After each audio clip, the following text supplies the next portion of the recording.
ये आकाशवाणी पटना है। अब आप खालिद रशीद से प्रादेशिक समाचार सुनिए। पहले मुख्य समाचार। केंद्र सरकार के सहयोग से पटना के बिहटा में विशेष कोविड अस्पताल शुरू। कोरोना संक्रमित लोगों का होगा मुफ्त इलाज। प्रदेश में कोविड-19 से स्वस्थ होने वालों की दर बढ़कर 82% हुई। अब तक 1,01,000 से अधिक लोग ठीक हुए। गंगा नदी में उफान के कारण मुंगेर, भागलपुर और खगड़िया जिले में कई इलाके बाढ़ की चपेट में। हजारों की संख्या में बाढ़ पीड़ितों ने ऊंचे स्थानों पर शरण लिया। और मौसम विभाग ने अगले 48 घंटों के दौरान दक्षिण बिहार के अधिकांश हिस्सों में भारी बारिश की चेतावनी जारी की। अब समाचार विस्तार से। पटना के बिहटा स्थित ईएसआईसी में केंद्र सरकार की सहायता से पहले कोविड अस्पताल ने आज से काम करना शुरू कर दिया है। केंद्रीय गृह राज्य मंत्री नित्यानंद राय ने इसका उद्घाटन किया। इस अवसर पर श्री राय ने कहा कि यहां कोरोना रोगियों का मुफ्त इलाज होगा। यह अस्पताल ऐसा जो पूरे देश के हाईटेक अस्पतालों में कोविड का उपचार जिस पद्धति से यहाँ होगा, बिना पैसे का मुफ्त में होगा। यहाँ एम्बुलेंस की सुविधा है। यहाँ सभी मंजिलों पर जहाँ बेड बने हैं वहाँ पाइप के द्वारा ऑक्सीजन मरीजों तक पहुँचाने की व्यवस्था की गई है। इधर मुजफ्फरपुर जिले के पताही में इस तरह का दूसरा कोविड अस्पताल का निर्माण कार्य तेजी से चल रहा है। 500 बेड वाले दोनों अस्पतालों का निर्माण डीआरडीओ द्वारा किया जा रहा है और इन अस्थायी कोविड अस्पतालों को प्रधानमंत्री केयर्स फंड ट्रस्ट आर्थिक मदद देगा। आधुनिक चिकित्सा सुविधाओं से लैस इन दोनों अस्पतालों में मरीजों का बेहतर इलाज हो सकेगा। एक रिपोर्ट।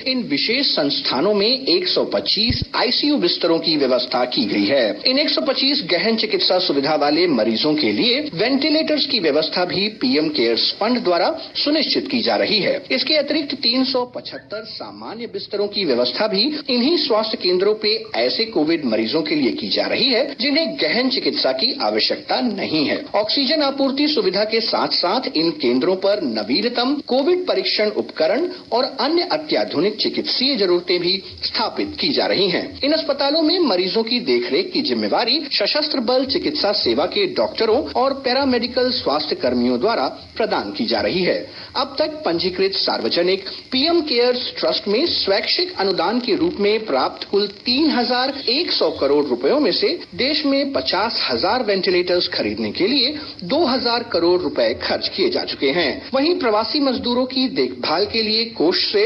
1,000 करोड़ रुपए राज्यों और केंद्र शासित प्रदेशों को दिए गए हैं। पीएम केयर्स से ही देश में कोविड वैक्सीन के विकास के लिए 100 करोड़ रुपयों का भी आर्थिक अनुदान दिया गया है। आनंद चतुर्वेदी, आकाशवाणी समाचार, दिल्ली। प्रदेश में कोविड-19 महामारी से स्वस्थ होने वालों की दर लगातार बढ़ रही है। स्वास्थ्य विभाग के अनुसार अब तक संक्रमित 1,23,383 लोगों में से 1,01,000 से अधिक लोग स्वस्थ हो चुके हैं। स्वस्थ होने वालों की दर बढ़कर 82% हो गई है, जबकि राज्य में 627 लोगों की इस महामारी से मृत्यु हुई है। इधर विभिन्न जिलों में कोविड-19 संक्रमण के 1,227 नए मामलों की पुष्टि हुई है। स्वास्थ्य विभाग की रिपोर्ट के अनुसार संक्रमण के सबसे अधिक 225 मामले पटना जिले में मिले हैं। मुजफ्फरपुर में 75, पूर्वी चंपारण में 68, सहरसा में 65, गया में 54, पश्चिम चंपारण में 51, भोजपुर में 49 और भागलपुर में 42 नए मामलों की पुष्टि हुई है। इसके अतिरिक्त अन्य जिलों में भी संक्रमण के नए मामले मिले हैं। इधर देश में कोविड-19 मरीजों के स्वस्थ होने की दर 75.27% हो गई है। पिछले 24 घंटों में 57,469 मरीज स्वस्थ हुए।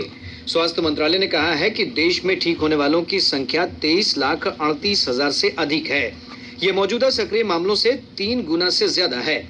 मंत्रालय ने बताया कि देश में संक्रमण से होने वाली मौतों का प्रतिशत भी कम होकर 1.85% हो गया है, जो विश्व में सबसे कम है। भारतीय जन स्वास्थ्य फाउंडेशन के अध्यक्ष डॉक्टर के श्रीनाथ रेड्डी ने कहा कि कोविड संक्रमण के मामले में भारत दुनिया के अन्य देशों से काफी बेहतर स्थिति में है और सरकार के उपायों के सकारात्मक परिणाम मिल रहे हैं।